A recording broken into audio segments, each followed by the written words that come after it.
Okay, go. Well, welcome to Northern Lights Spiritual Center.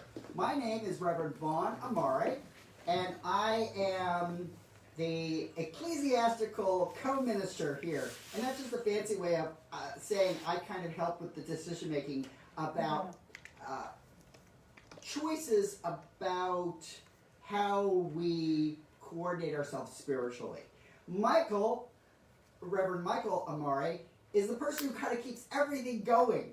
Mykal manages the budget, and Mykal takes care of the building, and Mykal takes care of the bills and all of the stuff. So anything that you experience at Northern Lights Spiritual Center is really a gratitude to Mykal. So, we at Northern Lights Spiritual Center, we are a community of people dedicated to using spiritual and practical principles to create lives we want to live. Northern Lights Spiritual Center offers practical and spiritual tools to make positive changes in our lives. We at Northern Lights Spiritual Center, acknowledge our presence here on the traditional and unceded lands of the first people of Seattle, the Duwamish and Salish Coast peoples. These people are still here, and we join with them in how they continue to honor and bring to light their ancient heritage. We seek to resist the erasure of indigenous histories as we work towards honoring and inviting the truth. Please join me for our opening song, In This Very Room, by Carol and Ron Harris.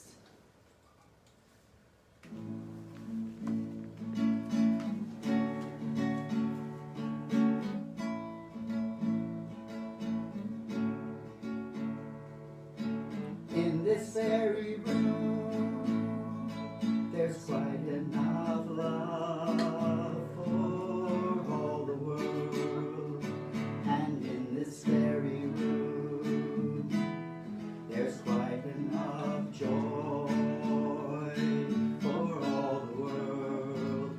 And there's quite enough peace and quite enough power to walk through our every fear. For Spirit, sweet Spirit, is in this very room. In this very room.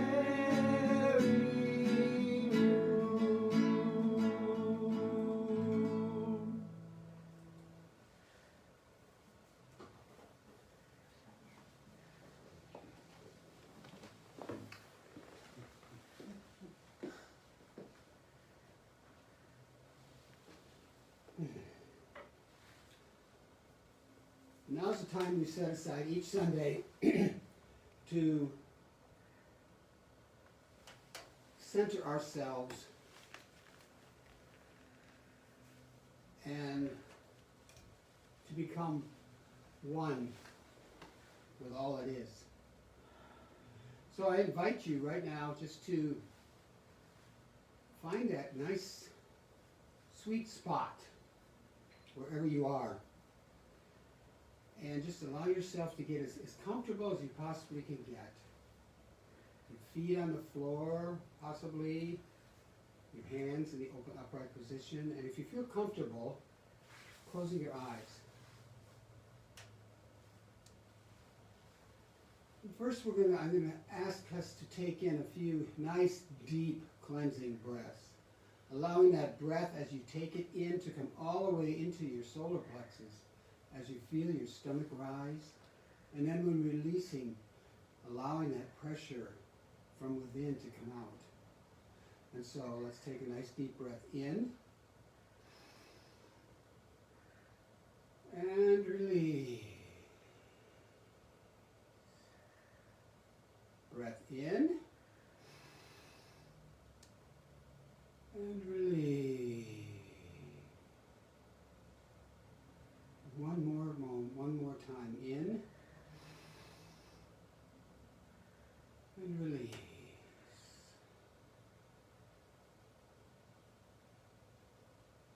Knowing that you're releasing everything that came before this moment. any worries, woes, frustrations, anxiety. Allowing yourself to be present right exactly where you are in this moment. Allowing yourself to be free from all that surrounds you. Knowing that you are the divine expressing. And so for this morning's meditation, I would like to invite you to go back to a time when there was a change in your life, when you changed because of this change.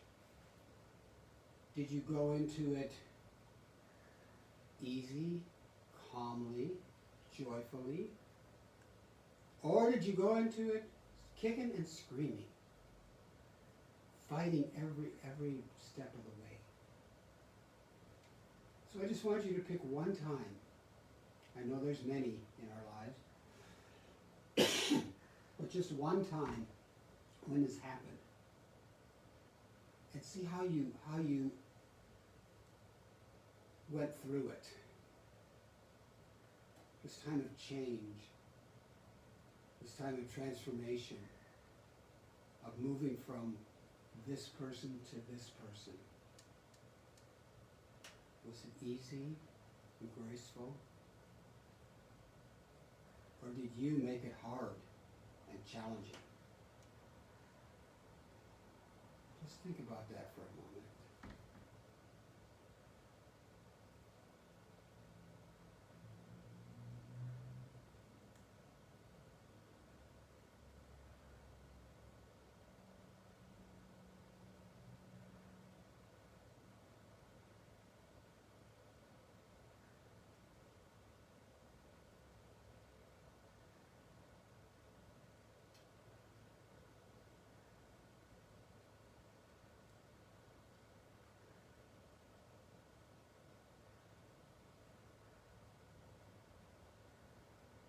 And if you realize that you went through it easily and gracefully, that's wonderful.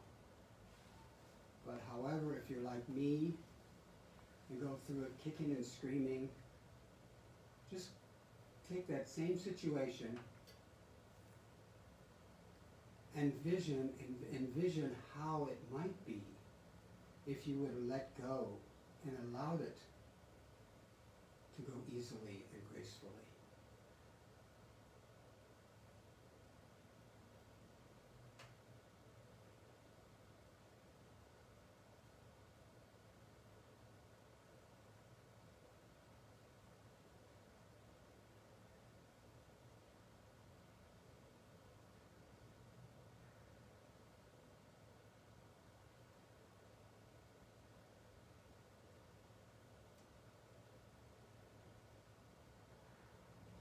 And now, which way do you think might be better for your physical, mental, emotional, and spiritual being? We don't have to fight everything in this life. We don't have to make it challenging or hard. We are a choice. We can choose to move through situations in our lives into an easy, peacefully, gracefully way of being. And so the next time you come up, a situation has come up where your situation is changing, or you find that you're changing, just ask yourself, which way do I want to go? With grace and ease, or kicking and screaming? Because we are at choice in that. And so when you're ready, and you're comfortable, I invite you to open your eyes and come back to the room. And so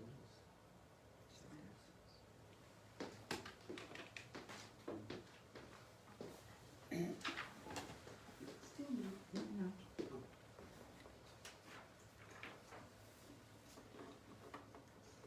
Our reading today is called, it's an article called Spring, Time for Transformation, and it's by Lorraine Goldblum. What better time is there to transform than spring? The winter made many of us want to curl up and withdraw from the world. But with the arrival of spring, we can start to come out of that place of self-protection and look forward to new beginnings. To make that transition, we have to be willing and courageous enough to let go of our old patterns and survival issues that keep us stuck, and embrace the changing energy and manifestation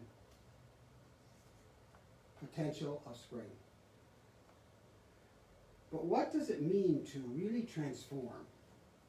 We think of transformation as something that will make us better. That is a possibility. Generally, it seems that the scariest thing about transformation is the fact that we can't really be sure what will happen when it takes place. Our patterns are familiar and comfortable. They are also complicated. They occupy space in our awareness. They also keep us distracted, like good dramatic television. As much as they make us struggle, there is a kind of comfort in them. Any issue worth having gives us something in return, such as attention, validation, or security. For example, a victim pattern tends to elicit a great deal of sympathy and support from other people. That can be a hard thing to give up, but we need to if we really want to transform. Another element that makes our patterns so difficult to deal with is that they express themselves in many different ways in the human energy system. There is a conditioning aspect where the pattern shows up. Patterns are trackable, and you can look at where they have conditioned the body: chakra system, energy bodies, medians, and other body pathways. The harder part of the pattern, and what makes it more interesting, is the consciousness element. This consciousness element creates an identity. Our language reflects that. We don't say, there is a pattern of depression that has conditioned my system. We say, I am depressed. We identify with it as a part of ourselves, and so it takes hold of our psyche. This consciousness identity plays over and over again like an audio recording throughout our lives. We can work on this pattern through therapy and other healing modalities.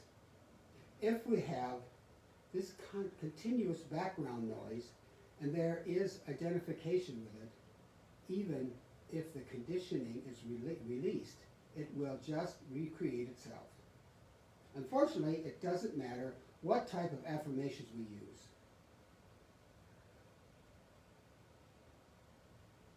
That we do. The underlying consciousness will just keep recreating the pattern. As much as we think we can want to change it,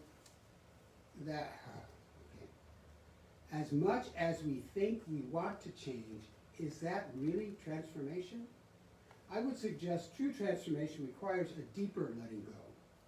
We have to let go of the pattern, the conditioning, and the consciousness for transformation to happen. And when it does, we can't be sure what effect it will have. That is what makes it so scary. It requires an openness to be something other than what we have been. True transformation requires a very deep surrender to the unknown. We can't know what that will look like going into it. Our old patterns are difficult, but familiar. Tried and true, comfortable and safe. There is nothing about transformation that is familiar. So transformation must come from a place beyond ourselves. When we connect with Source. The consciousness that does the work comes from the divine. Only divine Source can offer a way out of a pattern that runs through our consciousness. This divine Source comes in and actually wakes us up out of the story created by that pattern. What is beyond the story? What do you transform into? Without those patterns, you have the freedom to find out. The truth is, you transform into the truth of what you already are and what you have always been when you weren't distracted by your patterns and issues. Real freedom, authentic being, connectedness, and presence are usually the hallmarks of a transformative experience. May the energy of spring bring true transformation into our lives. And so it is. So it is. So it is. Okay.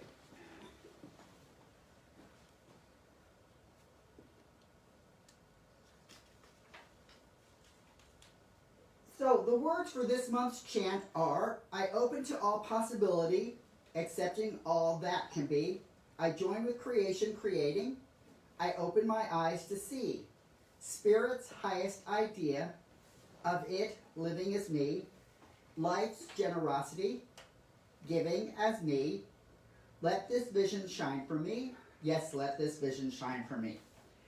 And I think by now everybody here knows my routine. We start with I, we go to you, then we go to we, then we come back to I.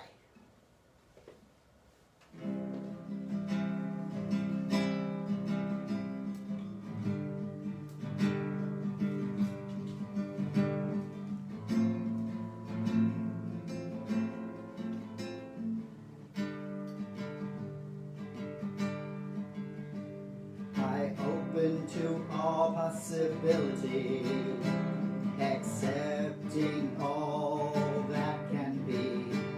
I join with creation, creating. I open my eyes to see Spirit's highest idea of it living as me.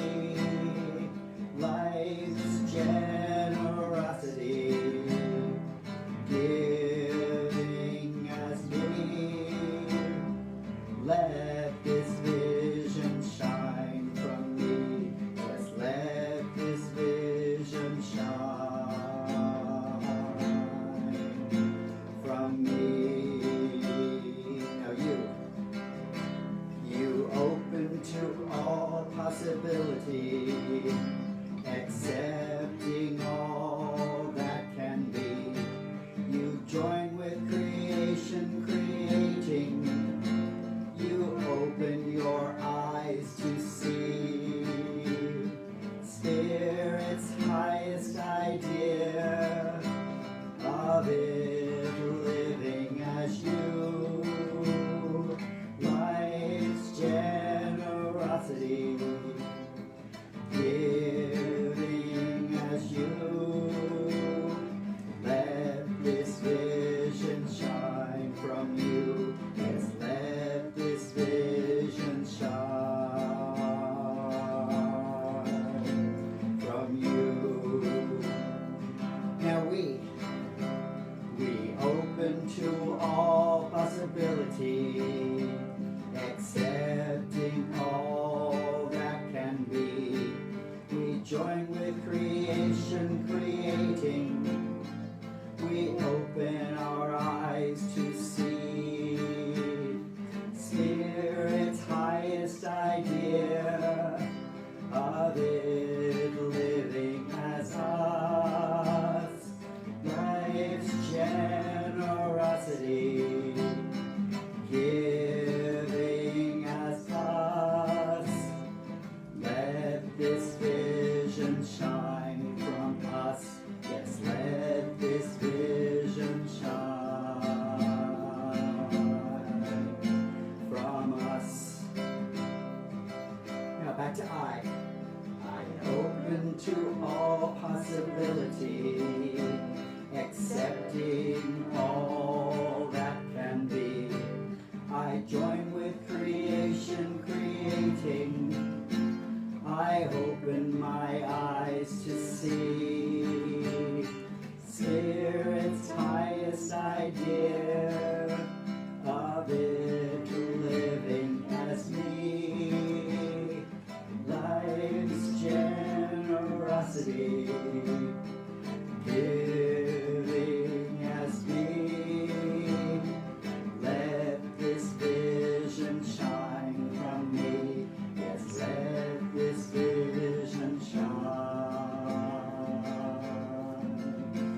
Sometimes it's a hard road, this working to become enlightened. Can't say it always makes me rejoice, but looking at the options, it's still my choice.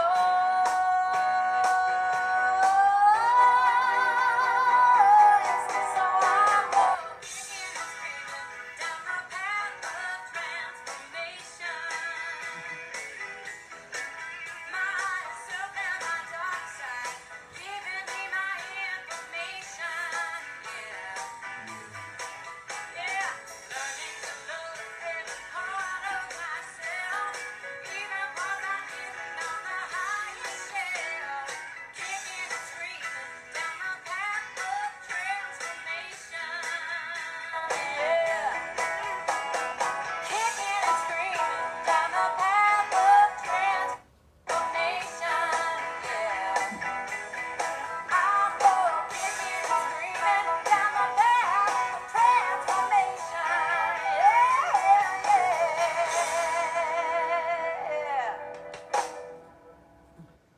So that song is by Melissa Felipe, and it is called Kicking and Streaming Down the Path of Transformation.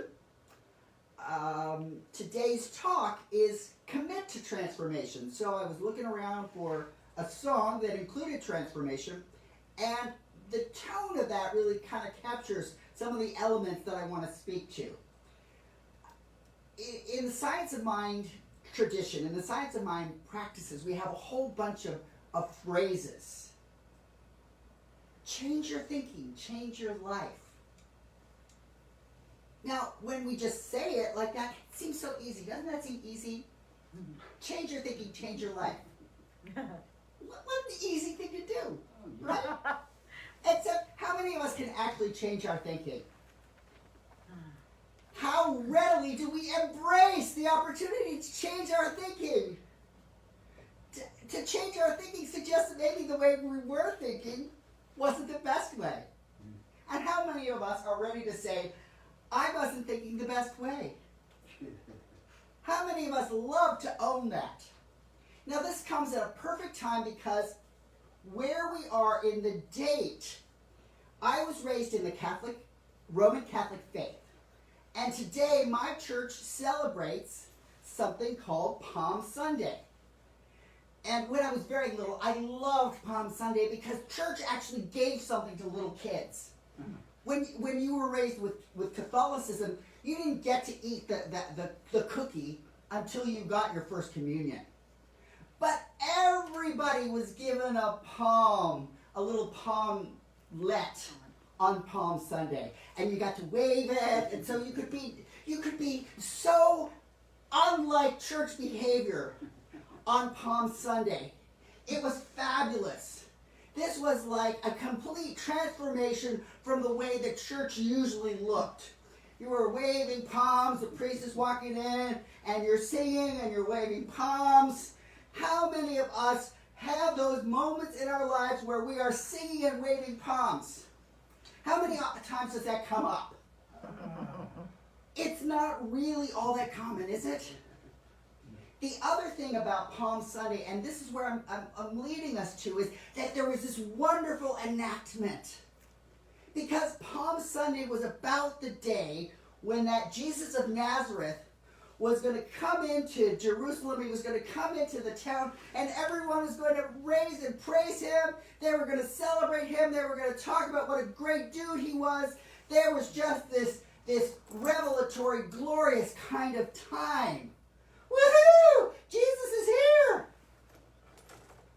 And one of the things that was also different about Palm Sunday is not only would we have palms to raise, we actually got to be involved in the usual reading. At least when I was little, and I was little right after they had decided that masses could happen in the languages of the people. For years, the Roman Catholic Church was Roman because people spoke Latin. And that was a common thing about all over the world. These masses were going on in Latin. And so when I was little, in the 1960s and the 1970s, Mass was done in English. And for the most part, one of the things that happened during Masses is there would be somebody that would read a first reading, which was from the Old Testament or from the Torah, if we had given acknowledgement to where the reading actually came from, rather than just sequestering it and saying, well, that's the old part of the Bible. And then the second reading would typically come from the New Testament, the series of letters, the series of conversations that were created by the followers of Jesus after he had risen and gone on. And then the gospel was the story of Jesus. And all of that was pretty passive. At least for me, as someone with attention deficit disorder and being a little bit on the hyperactive side and a little on the anxious side, there was, this long time where you would have to sit during church. When I used to take my kids to church, they had actually, the way that they had come to deal with that sitting with churches, they had invented their own language.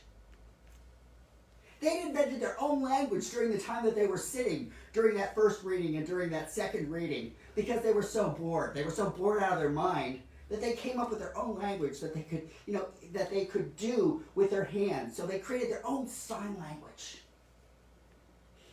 And I was always so impressed because they looked so well-mannered and well-kept, but they were actively engaged in their own thought process, in their own invention, in their own creation.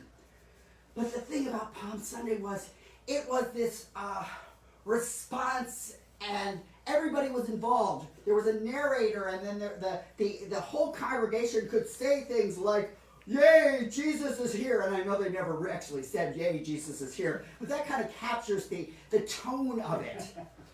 The thing that was a little bit disorienting is that the reading on Palm Sunday didn't just stick with the, "Woohoo, Jesus is here, he's arrived."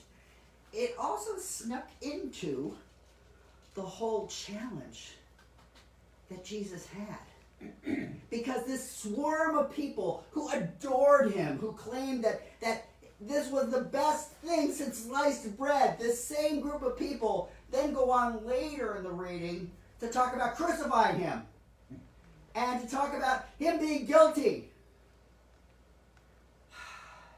And it always disturbed me a little bit because I felt very duplicitous. I felt like when I started and when I could really be excited about Jesus, I then had to go on later and be excited about killing Jesus. I had to be excited about getting rid of Jesus or not caring for Jesus. And I thought, well, how can I hold both positions? How do I hold the position of being excited, and then how do I turn around and want Jesus to be crucified? What is up with me? And yet, what I want to propose is that transformation, that apparent transformation, how many of us actually live that kind of existence where we're thinking a certain way and then we can find ourselves thinking the exact opposite way. And if we're not awake, we don't stop ourselves and say, what am I doing? How many of us how easy is it to just fall into, well, that's just how it is. That's just the way it is.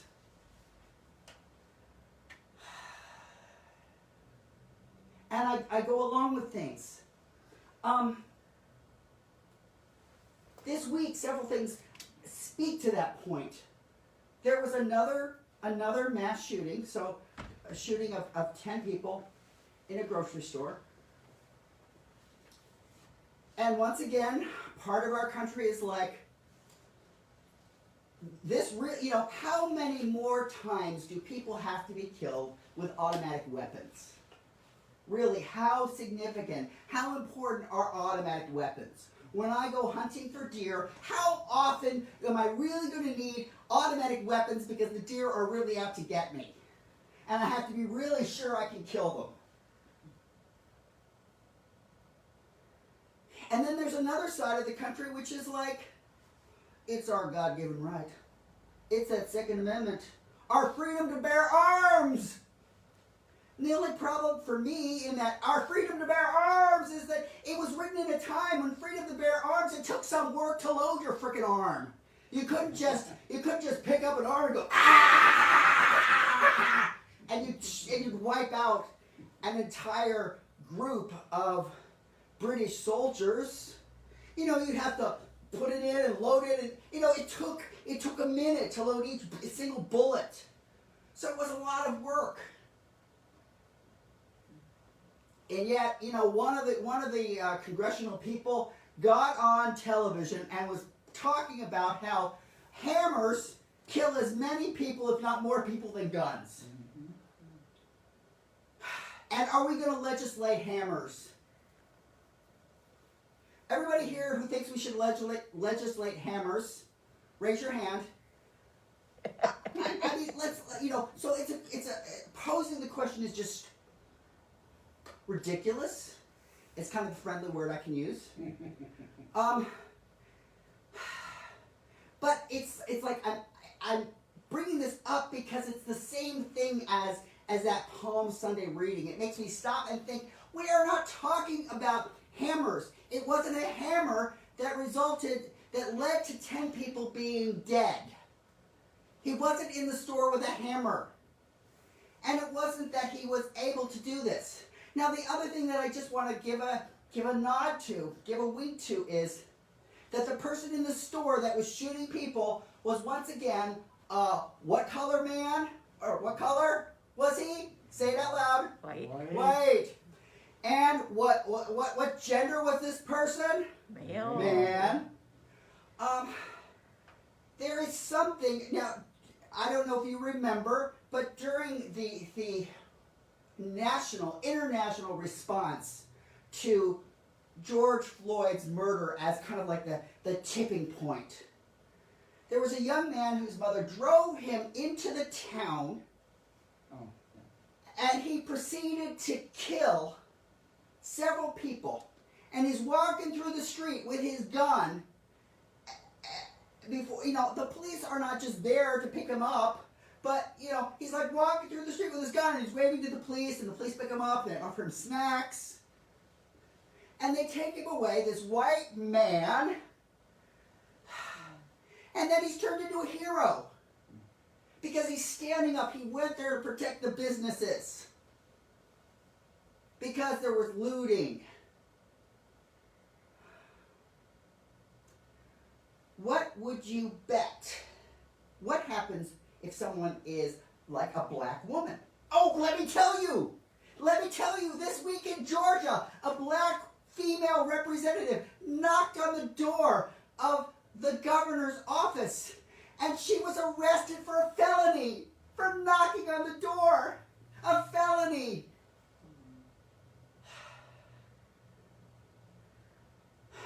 I'm bringing all of this up because we live in a world that is very mixed up. What do you think to live in a world where an 18-year-old can go, you know, his mom drops him off.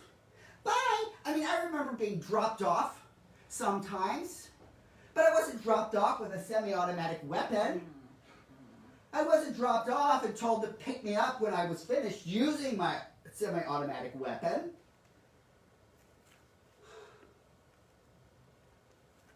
You know, the mom was surprised when they came to arrest her because, oh, that's right, she aided and abetted him.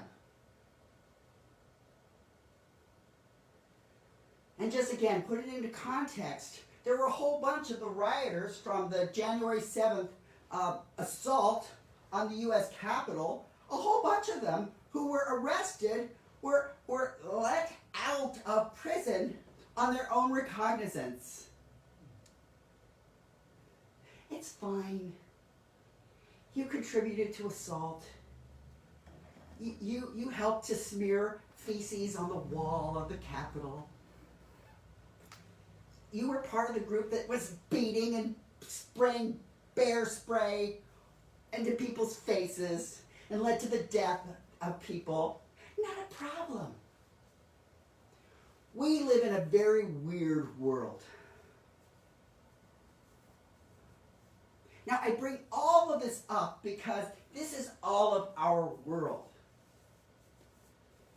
And it doesn't do us a darn bit of good to just say, well, the world's crazy, what do I do about it? So it's like, how do we add our good to the world? How do we bring that forward? The CSL Global Vision, the Centers for Spiritual Living Global Vision declares, we see a world in which each and every person lives in alignment with their highest spiritual principle, emphasizing unity with the divine and connection with each other. A world in which individually and collectively we are called into a higher state of consciousness and action. That's the vision.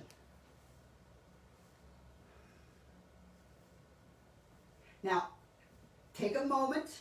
You've got a 10-point scale that you could use. When I describe that shooting in Colorado, in Boulder, Colorado, when I describe that, where do you think we come up in terms of individually and collectively acting in a higher state of consciousness and action? What kind of score would you give it? In terms of our goal of unity with divine and connection with each other. So one's the lowest, right? So one, no fingers putting is the lowest. 10 is like we were there. That was an example of highest connectivity. So what do you want to give it? Minus 100. Okay, Reba was minus 100. I think we're missing out.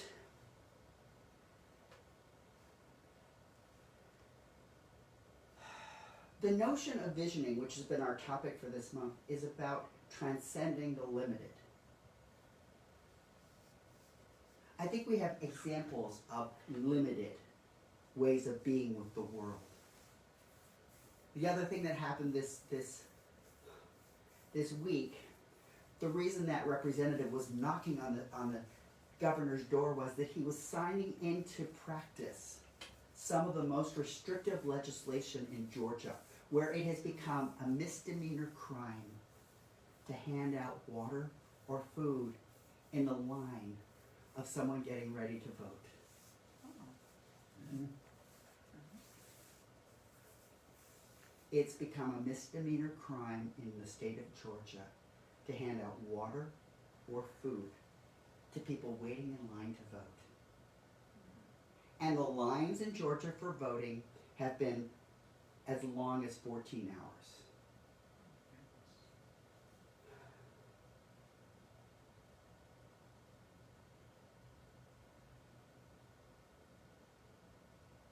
So her knocking on the door, she wanted that signature not to be in secret.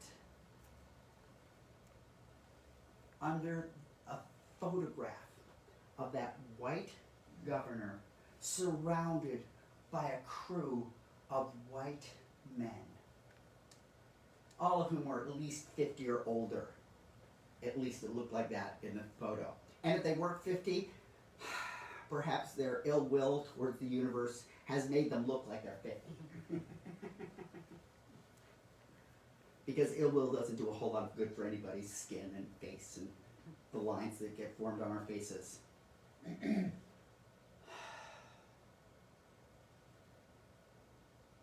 With visioning, there are 4 primary questions that we ask in that process. Visioning is something that can be done on an individual basis. Visioning is something that can be done for a group. The first question, what wants to emerge as me, as my life? What wants to emerge? Or what is the highest vision for my life? Or if we're asking it for a group, for this group, for my work team, for me and my housemate, for me and my pet. What is the highest vision? The next question, or one of the next questions is, what must I let go of to bring this vision into being? What must I let go of? The next question is, what must I become to let this vision manifest? Then there's also, what strengths, capacities, talents do I already possess that supports and lets this vision come forward?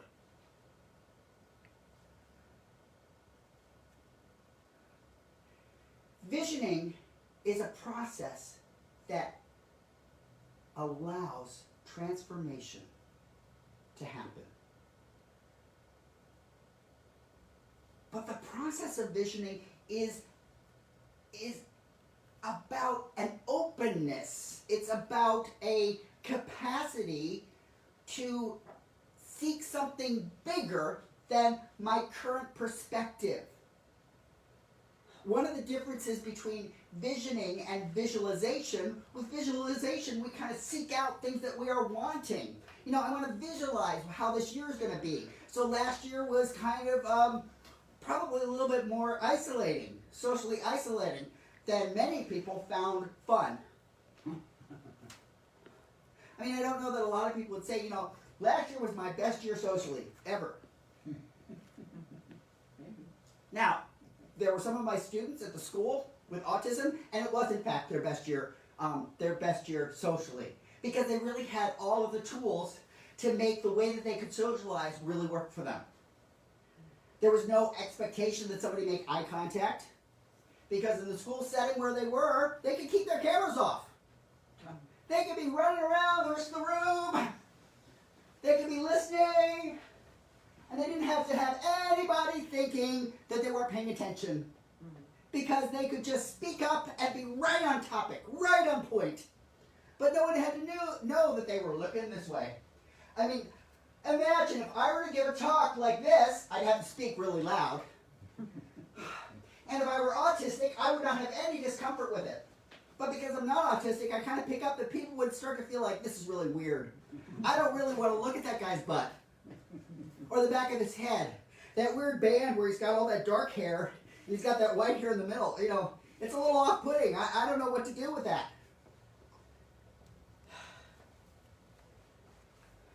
What I want to propose, I've got 3 notions and 3 questions to engage in, to be able to embrace the visioning practice. I want to start with just the notion that vision is already complete in the universal mind and heart.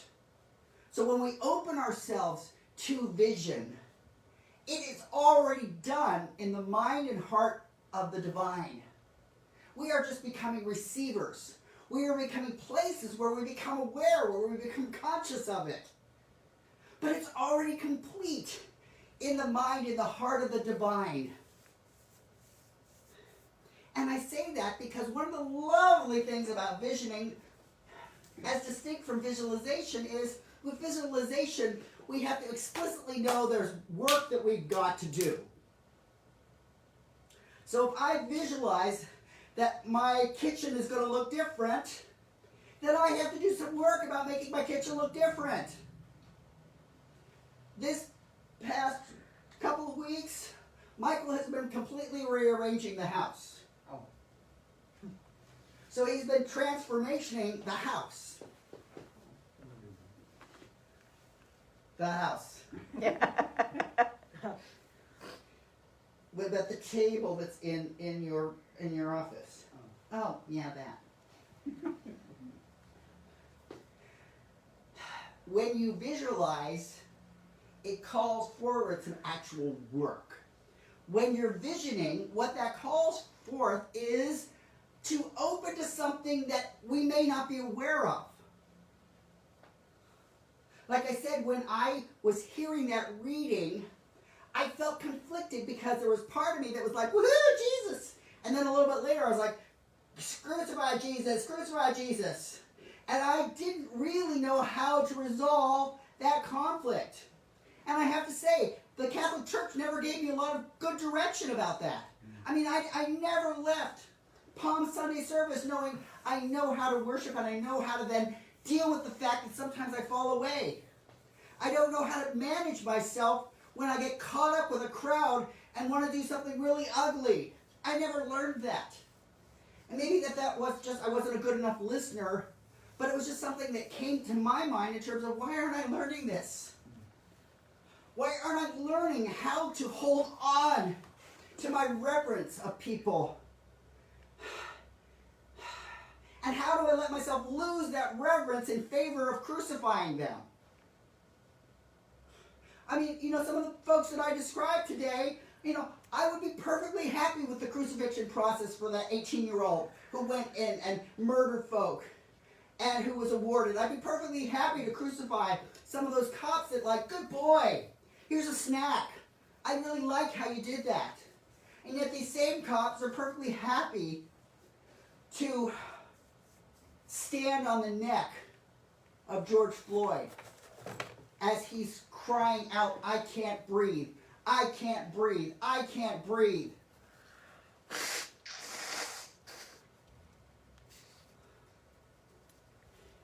It's a challenge for me to get into that loving space of those officers who burst into Breonna Taylor's home, the wrong home, who killed her, and then the prosecuting attorney doesn't even prosecute them for that, prosecutes the one for the bullet that went through her apartment to the next door neighbor, to the white woman that lives next door, but not to the black woman who actually got killed.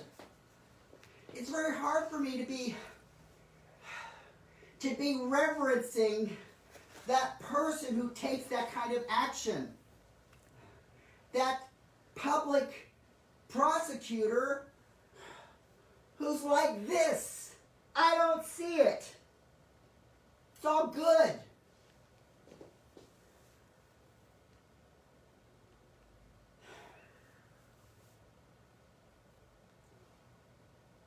So, the 3 points I want to make about the visioning process.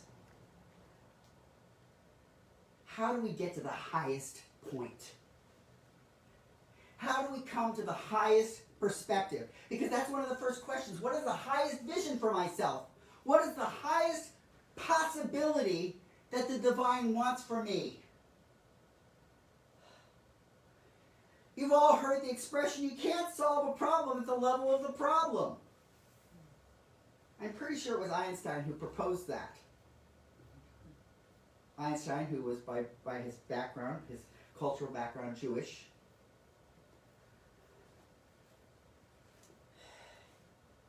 He knew that if we just keep sinking into that place. So if I only look at what is the ignorance, if I only go down to that ignorance, how do I come back to and come out of that? One of my ways out of that ignorance is to see where I have similarities. As a white person born with male genitalia, there are certain privileges that are automatically afforded to me. There are things that I do not have to even think about that I have access to. Whereas the two people that are here and the people that are out there, as women, how much harder do you have to work to earn the same thing that men do? Women have to work 120% because that's how much they're underpaid for those same work that gets done. So, to embody the highest and best, sometimes I have to look at what's already afforded me. What is already given to me, and how do I use that? How do I use my advantages and leverage it for others who don't have it?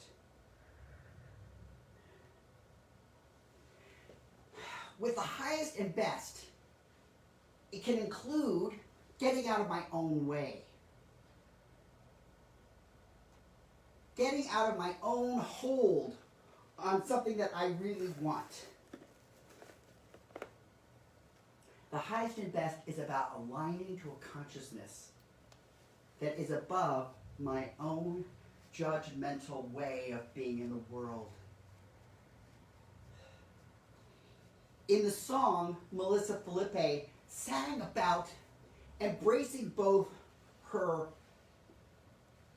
highest and darkest sides. It's the same as that story of the Palm Sunday reading. How do I own up to my own tendency to yell, crucify him, crucify him, crucify him? How might I catch myself earlier and say, what can I do instead? One of the things about the Science Mind teachings and the Center for Spiritual Living teachings is about, Ernest Holmes said, how do we be a people who are for something and against nothing?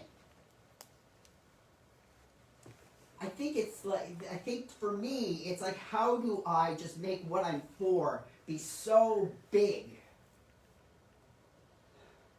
that I can keep focusing on all of those things that I am for? So that I don't even have time to be against anymore because I've got all of these things that I am for.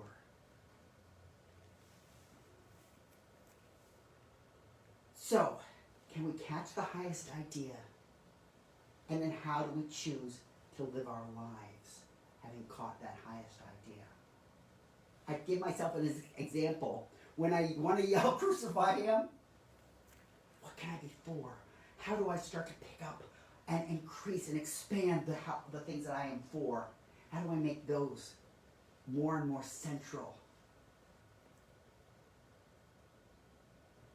How do I let go of the crucify him part of me and say, there are other ways of punishment? Woohoo!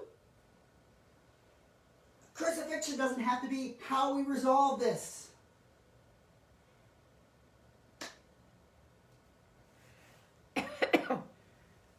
The second point comes with the ideas of releasing and embracing. Reverend Mykal Bernard Beckwith stated, and he's the person who formalized the visioning process. He stated, all spiritual growth is about releasing or eliminating rather than attaining something, because we're already it spiritually. I mentioned before that the vision is already complete in the divine mind and heart. So that means it's about how do we become the places where that vision comes into fuller expression. All spiritual growth is about letting go. I think most of you have heard my story about how they used to capture monkeys in the jungles. They'd have a cage where the banana would be in the center. And the monkey would put in the little paw to grab the banana.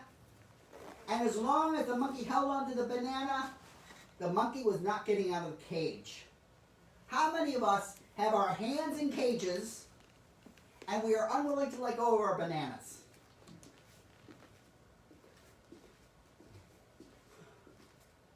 I have lots of things that I still hold on to. The first step is to just pay attention. Oh, look at me holding that banana. Look at how firm my grip is. I don't want to let go of that banana. What are all the things that we don't want to let go of? What are all of those things that we adore that we're just unwilling to release, unwilling to let go? The first question is just pay attention. Notice it. And the other thing that I want to be really thoughtful about is stop critiquing ourselves with so much vindictiveness for holding on to things. Because our vindictiveness does not really help us.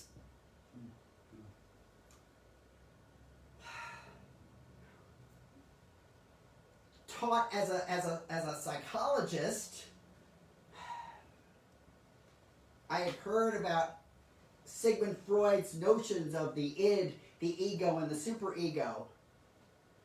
And I always thought those were a little bit crazy until I actually heard somebody translate it the way it was written originally in the German rather than in English. And in English, he just didn't really believe a whole lot in Americans or in English people. So he didn't really bother all that much with how his ideas were interpreted. But it's so easy for us to build this heightened superego, this heightened inner voice, this heightened inner parent who is so much worse than any parent we actually had. I mean, I definitely can think of times that I was like, okay, I'm going to come up with the exact worst insult for myself. That way, if anybody says anything to me, I will be able to, I'll get away free. Because nobody said anything as bad as I could imagine about, if they could say anything worse than what I already imagined about myself, that was how I coped with being in the world. As long as I could think of the worst possible thing about myself, so nobody could beat me down. Nobody could come up with anything worse than what I had about myself. So, kind of confessionally, I wonder if others have ever done that same thing. We've come up with the worst criticisms, and we have so much worry about how bad we are, and that if anybody actually ever saw how bad we are, they could not possibly love us. We can release that.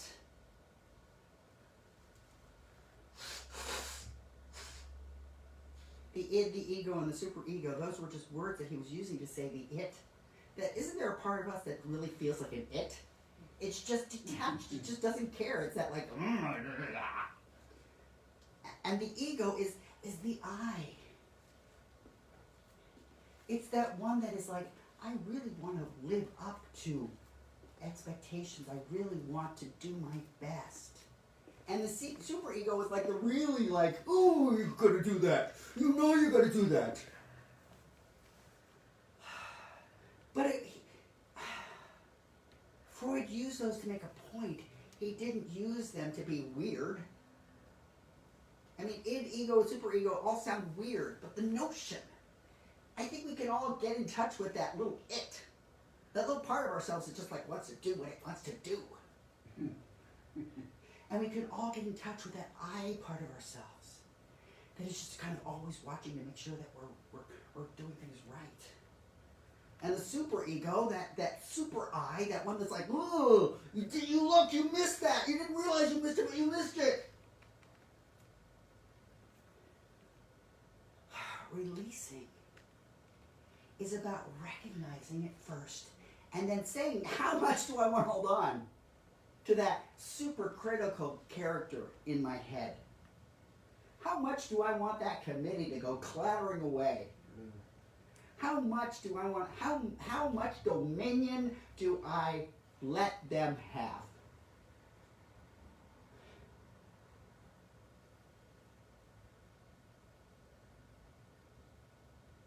Once we've released, we've got all that space to embrace.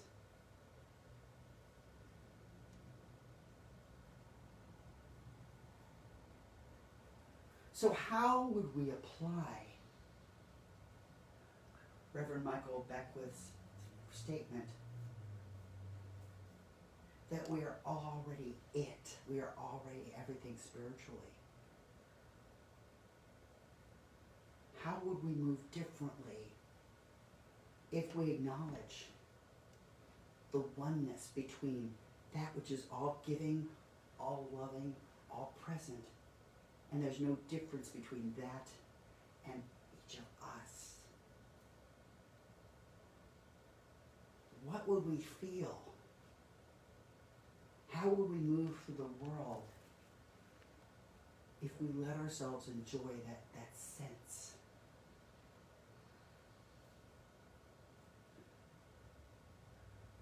So, the third notion is around willingness and commitment. So I've raised some ideas here.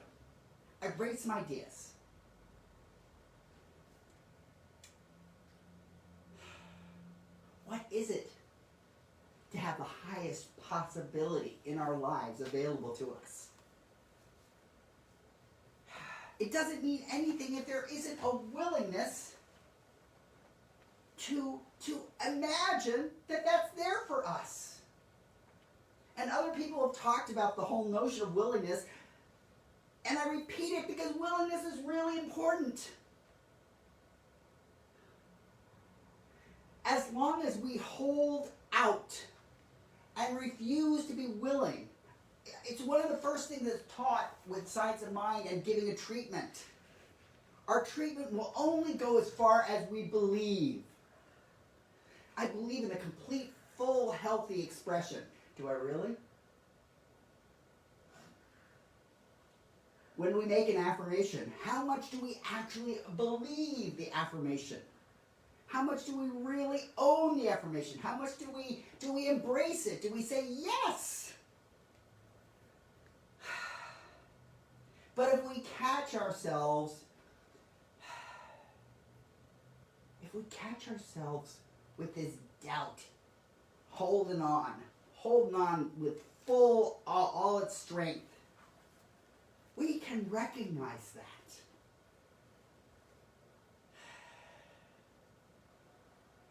Has anybody ever offered us something? It sounds really good, and we're like, okay. How many times do we catch ourselves like, okay. How many times do we think of ourselves in relation to the divine, like in relation to a telemarketer? How often do we treat the divine? How often do we treat life like a telemarketer? I don't know. I don't trust this. I don't trust what's, if I do this, I wonder what the fine print is. If I agree to the subscription, I don't really want a subscription that's going to go on for life. So I want a good life. Well, do I really want a good life? Or, because I've gotten a lot of sympathy this way. But, I don't know that a good life is really what I want. One of the words that I wanted to use today in today's talk is perfunctory. How many times are we just perfunctory about what it is we're wanting? It's what we should want.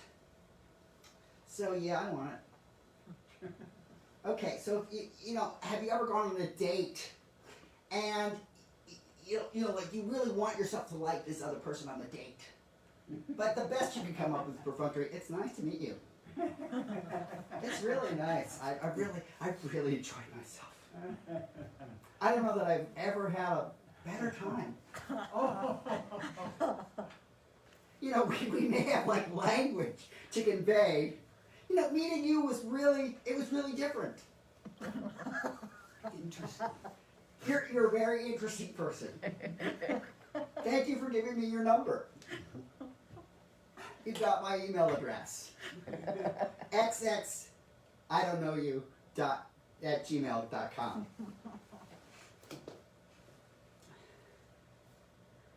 Sometimes we respond to all that life has to give us in that same perfunctory way. Maybe. How do you feel about it? It's good. How was your day? It's good. You can tell. When she goes, how are you doing? I'm okay. How was your day? It was good. It was nice. How'd you like it? It was nice. What did you think about it? It was nice. Whenever we capture ourselves like, nice, interesting, okay, not all that bad. One of the ways that we use to describe it, not all that bad. Fantastic. How was the day? It wasn't that bad. How was going out for the first time in a while? Wasn't bad. Wasn't as bad as I thought. Oh, fabulous. Fabulous. It's not as bad as you thought. Because I'm sure you had the worst nightmare scenario created because that's your super ego. It was able to think of the very worst. And it did not come up to that level. It was not as low as you could have possibly imagined that lowness being. With willingness, we have to capture ourselves when we're being perfunctory. It's okay. I'm okay. It's good. It's really good. I can't complain that much.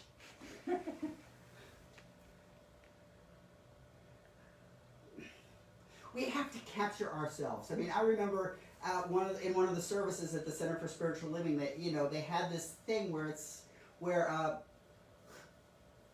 Liz Moranti was she was one of the ministers, and she was trying to illustrate this with how do you feel about this? Yes. Do you want this? Yes. Really? Do you want this? Yes. Body language. Capture our body language. Yeah. Yes. When we look at yes, what would we propose on the scale of willingness? Yes. Is. And you can go to a 100-point scale. Are you willing to accept a greater life? Yes. Okay. Why not? We, in order to engage with willingness, we have to watch where we are. So I heard years ago the notion about, okay, I'm not willing to be willing yet, but I'm willing. But how do I get to the willing to be willing? How do I open myself? Because my life has been filled with so much crap and so much disappointment that I just don't really want to usher in more. I've come up with this way of protecting myself in life, and I'm not willing to set that aside yet. But maybe I'm willing to be willing. That there can be these islands where life is better. There could be these little townships. Maybe I'm not imagining a fully enlightened life, but maybe I can imagine an enlightened little village on the outskirts of Never, on the outskirts of way far away. Am I willing to be willing to imagine that one good place? Speaking of which, in The Good Place, the story, these people end up in what they think is heaven, and it's not.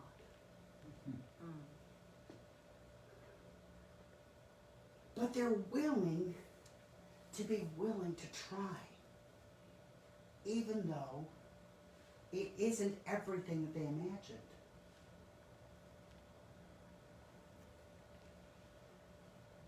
So what does our willingness require? And that's where the topic, the idea for today is the commitment. The commitment to transformation.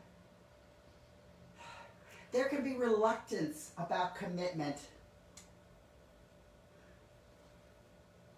We don't want to be stuck with that. We've been stuck before with commitments. We're scared about how it will turn out this time. Well, maybe we can use those past commitments that didn't serve us. Maybe we can let those guide us about what would.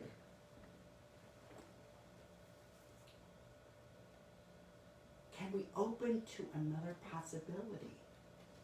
Rather than generalizing that because of these 3 awful commitments, that all commitments are awful. I know it's a very human tendency. Oh my gosh, I did this 3 times and it failed 3 times. Well, really, do you think if we had thought like that when we were toddlers, any of us would be walking? Do you think any of us would be talking if the first time we said that, oh, look, you said words! Aren't you beautiful? You're just wonderful. I love that words came out of your mouth and you were nodding and it means something. I haven't a clue what it means, but it means something. If we were to respond when we were little creatures learning things like, oh, I could not pronounce automatopoeia correctly. As a toddler, I'm a failure. And I'm never going to try to speak again. I fell down after trying to get up.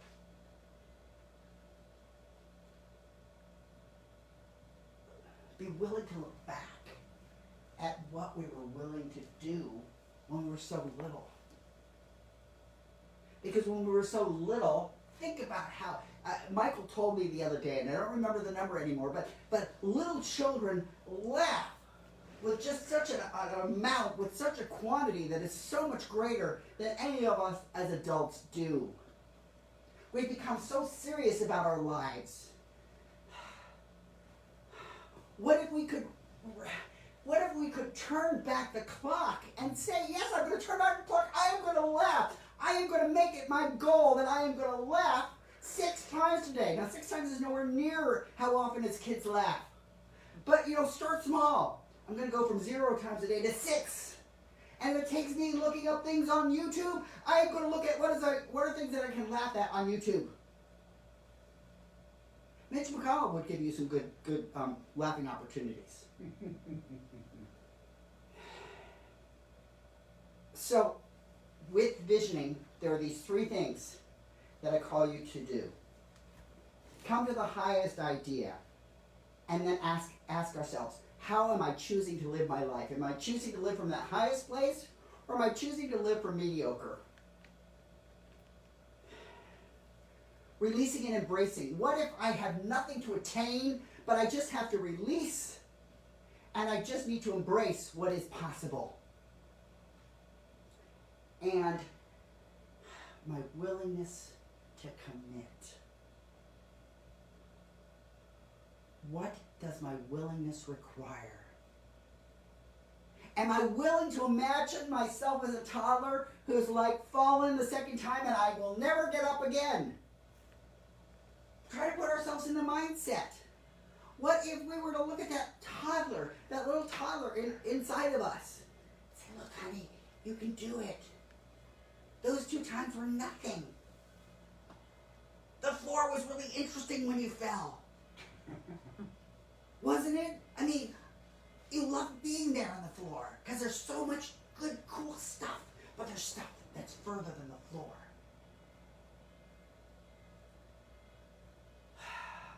There's a song in the movie Yentl where she describes there's a piece of the sky.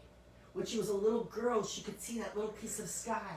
And it was about letting herself realize that there's so much more than that little piece of the sky. So, can we commit to a willingness? So I'm going to invite us to engage in a 1-sentence affirmation. And I did not put it on a PowerPoint because I was not well enough skilled at getting it to Mykal ahead of time.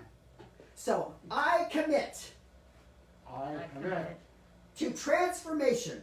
to transformation That continually abides. that continually abides In the divine heart and mind.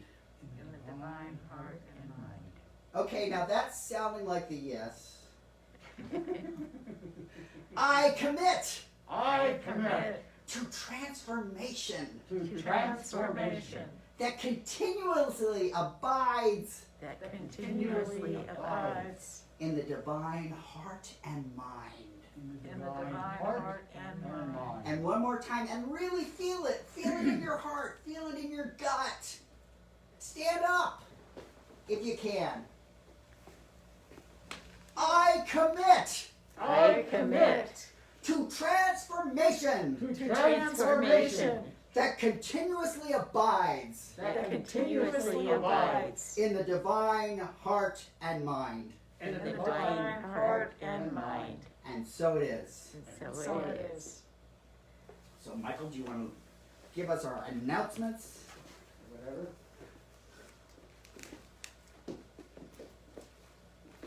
Well, that was an invigorating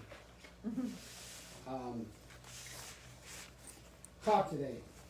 I have to share something. The other day, our daughter Elizabeth was running short on time and she had to get somewhere to do a 30-minute class with her kindergartners. And so she asked if she could come over to our place and do it on the deck. And I said, sure, because it's closer because, the way the bridge is, or no bridge.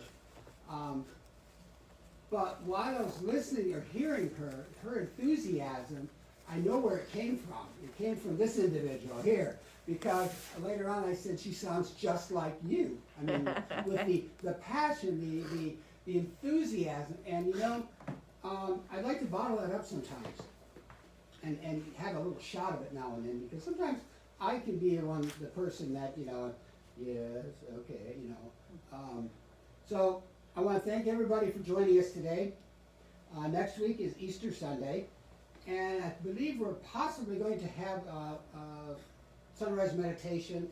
If we can do the park, I'm going to swing by there this week to make sure. And that would be bright and early, like 6 a.m.-ish. If anyone would like to join us, and I will post out the address. It's Lake Washington. I forgot exactly what part of it, but anyway. Seward Park. Oh, Seward Park. Okay, well, okay.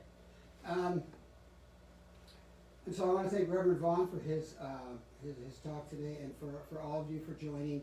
And I want to thank everyone who has ever had anything to do with Northern Light Spiritual Center, because no matter if you've been here once, twice, 100 times, whatever, you are still part of this community. You have placed a seed for this sacred place for us to meet, whether it's on this in this room, or whether it's on Zoom or Facebook.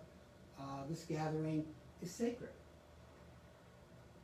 and we have created a sacred community. So I want to thank everyone for being here.